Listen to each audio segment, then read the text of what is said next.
Berlokasi di Hotel Sultan Raja di Bilangan Tuparef, Kabupaten Cirebon, Dinas Perhubungan Kabupaten Cirebon menggelar sosialisasi penyelenggaraan dampak lalu lintas. Kegiatan yang dihadiri sejumlah stakeholder yang memangku kepentingan seperti Kementerian Perhubungan, instansi Dinas PUPR, Kepolisian, dinas yang menangani perizinan, dan lainnya. Sebagai salah satu tugas pokok dan fungsi Dishub, Andalalin sangat penting dilakukan yang bertujuan untuk mengantisipasi kemacetan lalu lintas. Terlebih hadirnya Tol Cipali dan Bandara Kertajati di Majalengka akan sangat berdampak terhadap lalu lintas di Kabupaten Cirebon. Selain itu, Perda Rencana Tata Ruang Wilayah Kabupaten Cirebon yang segera diimplementasikan, seperti adanya zona industri harus diantisipasi. Pasalnya akan sangat berdampak sehingga dengan adanya Andalalin, pihak pengusaha dapat memperhatikan dampak yang akan ditimbulkan.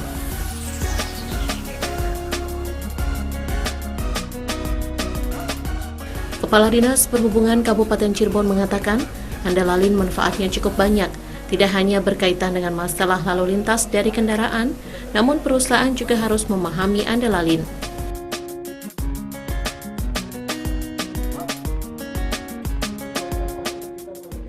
Andalalin ini sangat bermanfaat dan banyak sekali nilai tambahnya. Tidak hanya keterkaitan dengan masalah lalu lintas yang keterkaitan dengan mobil, tapi perusahaan-perusahaan ketika perusahaan itu misalnya membuat sebuah perusahaan. Nah, kira-kira ini analisa dampak lalu lintasnya sejauh mana? Contoh, misalnya pom bensin, contoh pabrik sepatu, contoh pabrik garmen, pabrik rotan, dan lain sebagainya. Nah, diuji skala analisis dampak lalu lintas tersebut. Nah, harus memakai apa alat bantunya? Apakah harus ada pita kejut, harus ada lampu warning, apakah ada rambu-rambu yang lainnya. Sementara Kasih Andalalin menyebut, kegiatan Andalalin tidak hanya dilakukan dalam pengembangan atau pembangunan, namun setiap kegiatan yang akan menimbulkan dampak harus dilakukan Andalalin. Dini mungkin terkait dengan dampak yang akan ditimbulkan.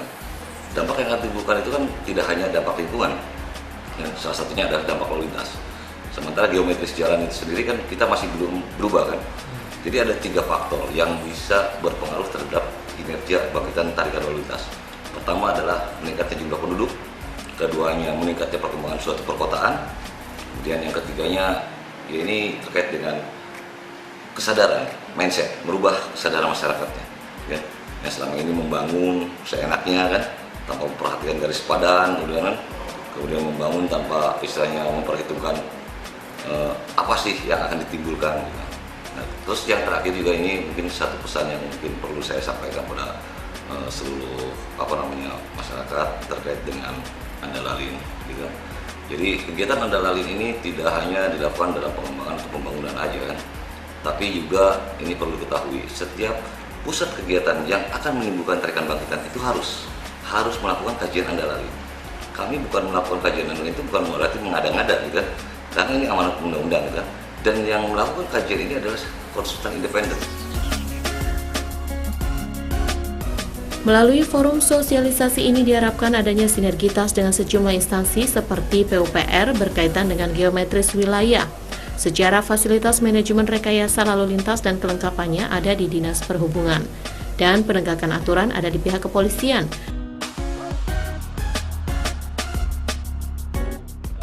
Tentunya dari rekan-rekan kepolisian sibuk, yang bingung. Maka dari itu, mari kita bentuk tim sebelum dokumen itu terbit. Dan dokumen itu juga yang menganalisis adalah yang bersertifikat, tanda tangannya tentunya, yang memiliki sertifikat dengan ahlinya. Jangan sampai nanti dibuat dokumennya abal-abal lagi. Jadi intinya ke depan kita sepakati semua adanya teamwork di dalam pekerjaan kita ini. Kalau tidak ada teamwork, nanti timbul saling menyalahkan. Makanya teamwork ini jelas harus dibuat sebelum dokumen itu terbit. Adanya semacam musyawarah dulu dan sampai cepat mendapat kesepakatan. Sehingga diharapkan ke depan Kabupaten Cirebon siap menjadi daerah metropolitan Cirebon Raya. Husein Sadra, RCTV, Cirebon.